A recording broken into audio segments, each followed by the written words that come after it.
नमस्कार दोस्तों, ये तहवील से आपका स्वागत करते हैं, अभिनंदन करते हैं।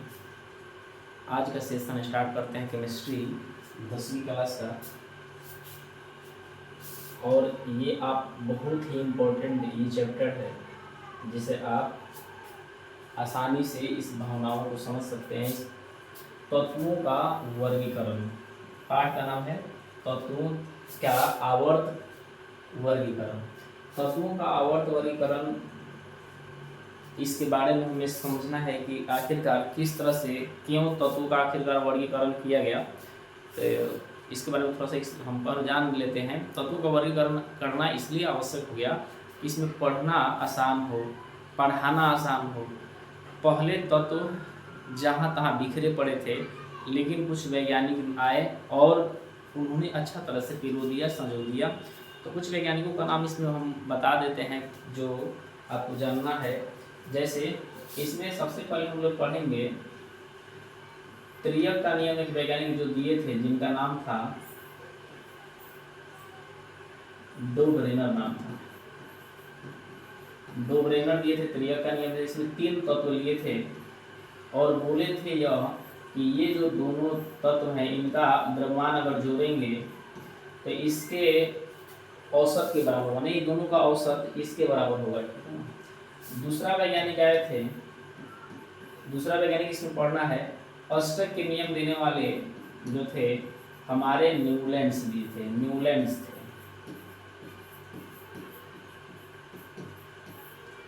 तीसरे वैज्ञानिक के बारे में हम लोग पढ़ेंगे, उन्होंने आवर्त सारणी के बारे में सबसे पहले बताए थे और सबसे पहले आवर्त सारणी को बनाए थे। उन्हें आवर्त सारणी का पिता भी बोला जाता है, मेंडलीव। मेंडलीव महोदय जो कि रूस के वैज्ञानिक थे। और चौथे और आखिरी पढ़ना है आधुनिक आवर्त सारणी के पिता।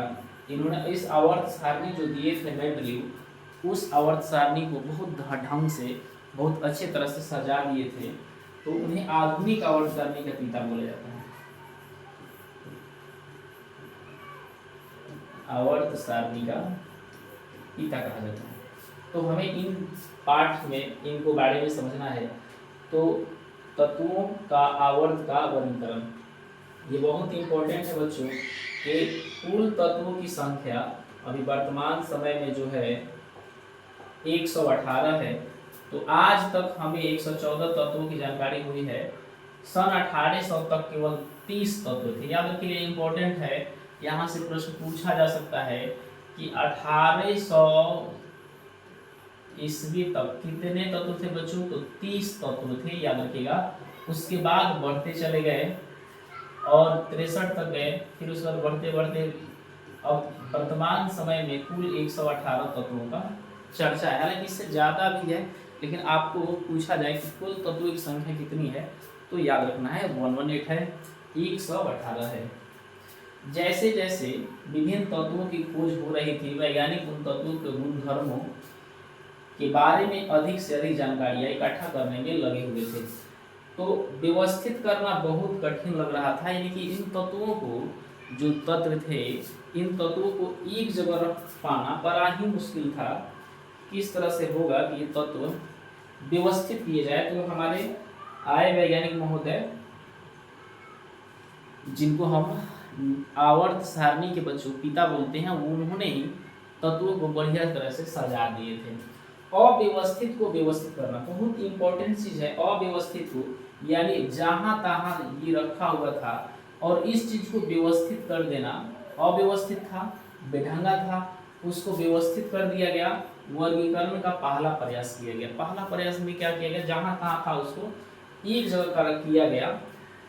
जैसे आप कहीं कहीं दुकान में देखते हैं कि गेहूं के पॉकेट में गेहूं रखा जाता है और जिसका अलमीरा होता है उसमें उस लाइन को रखा जाता है। जैसे कहने का मतलब यह हुआ, दाल के पॉकेट में दाल रखा जाता है, धान के पॉकेट में धान रखा जाता है, चावल के पॉकेट में चावल रखा जाता है।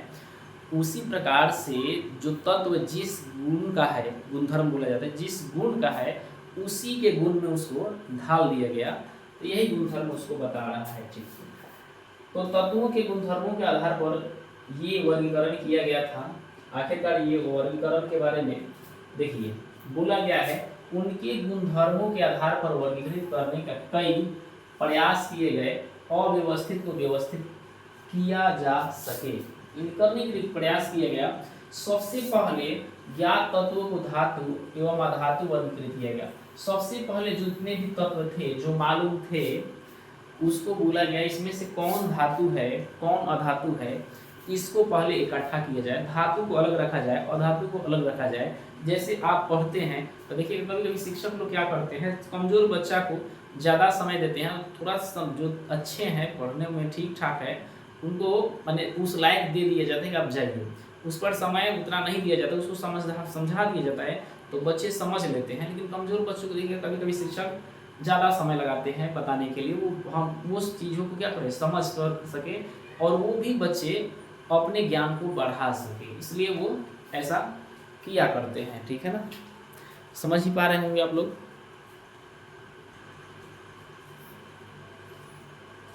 तो आइए डोबरेनर के बारे में सबसे पहला स्लाइड में डोबरेनर याद रखना है, त्रियक का नियम दिए थे। और डोबरेनर जो थे ये हमारे कहाँ के थे, जर्मन के अर्थशास्त्री थे, जर्मनी देश के थे, जर्मनी के थे। और इनमें क्या क्या लिए थे, इनमें से इन्होंने 3 तत्व लिए थे। ओके, डोबरेनर जो थे जर्मन के वैज्ञानिक थे, इन्होंने 3 तत्वों के लिए थे। ठीक है ना, 1817 में जर्मन के रसायन शास्त्र वुल्फगांग डोबरेनर ने समान गुणधर्मों वाले कौन कौन से लिए थे बच्चों, तो याद रखिएगा, लिथियम लिए थे, ठीक है ना, सोडियम लिए थे और पोटासियम लिए थे, ये तत्व लिए थे। इसी तरह से क्लोरीन लिए थे, ब्रोमीन लिए थे और आयोडीन लिए थे। ठीक है ना, आयोडीन लिए थे। तो इनका जो द्रव्यमान होता है लगभग 7 होता है, इसका 39 होता है। इन दोनों को जब जोड़ा गया तो इसको इसके बराबर हो गया, यानी इसके औसत है, यानी कि 39 और 7 जोड़ेंगे तो 46 होगा। तो 46 का औसत करेंगे तो 23 आएगा।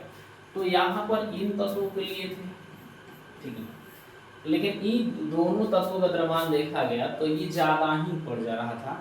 तो जो ये तत्वों का गुणधर्म लिए तो यहाँ इनका ज़्यादा सक्सेस नहीं हो पाया, क्योंकि यह सोडियम के द्रव्यमान बराबर ये दोनों एक से करा रहे हैं, बाकी सब नहीं करा रहे थे। तो इसलिए जो वैज्ञानिक महोदय थे उन्होंने इन चीज़ों को थोड़ा ध्यान से हटाए और बताए कि भाई ये तो बात उतना ज़्यादा वैलिड नहीं होता है जितना होना चाहिए। कहाँ से आएगा,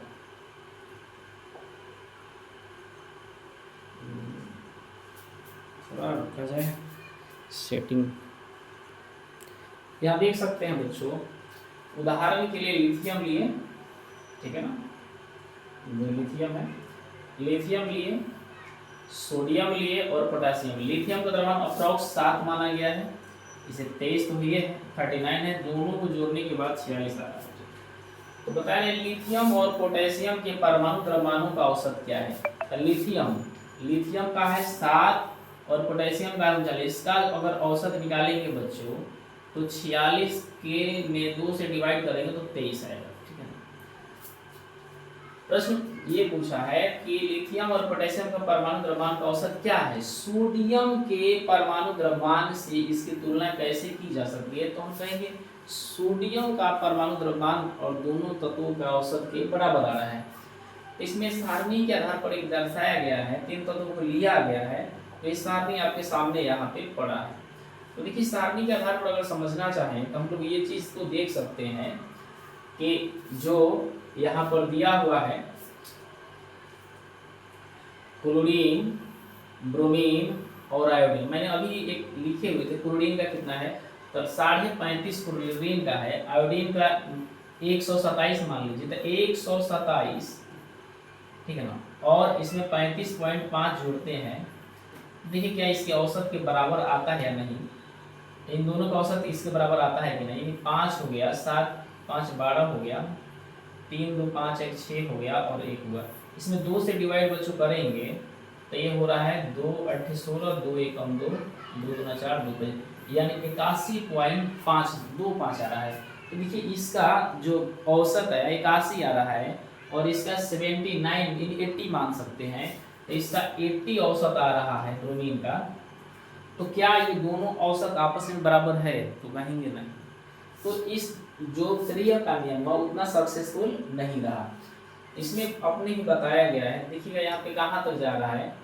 तो ये चीज़ बताया गया है कि तीन तत्वों को जब लिया गया, तीन तत्वों कुछ समूह दिए गए, इन तत्वों को परमाणु द्रव्यमान आरोही क्रम के ऊपर से नीचे की ओर व्यवस्थित किया गया है। क्या आप बता सकते हैं कि इनमें से कौन कौन से समूह ड्रोग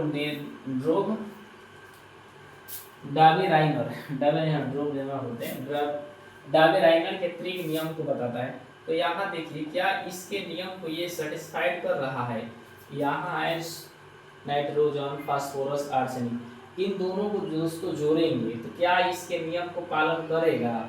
जोड़ेंगे तो ये आ रहा है, देखिए 84, 14 और 74 जोड़ेंगे तो 88 आएगा बच्चों। 88 में 2 से डिवाइड करेंगे तो 44 आएगा। क्या ये 44 है? नहीं है। यहाँ भी जोड़ने पर अप्रॉक्स 140 मानते हैं, 137 मानते हैं, तो इसको जब जोड़ेंगे हम लोग तो आएगा 177। 177 आएगा। 177 में 2 से डिवाइड करेंगे तो 2 8 16, 88.2 आ रहा है, ठीक है ना। 88.5 मान लीजिए, तो ये भी अब ये ज़्यादा हो गया कम हो गया। तो इसलिए देखिए डोब्राइनर का त्रियक नियम ज़्यादा सक्सेसफुल नहीं रहा, रहा ही नहीं समझिए, क्योंकि ये जो बढ़ा दे रहा है मास का या फिर घटा दे रहा है इसके द्रव्यमान का। तो यहाँ पे स्पष्ट रूप से दिखाई दे रहा है कि जो आप देखेंगे कि समूह बी, ये समूह जो ए है, ये जो समूह बी जो है, एक समूह सी दिया हुआ है।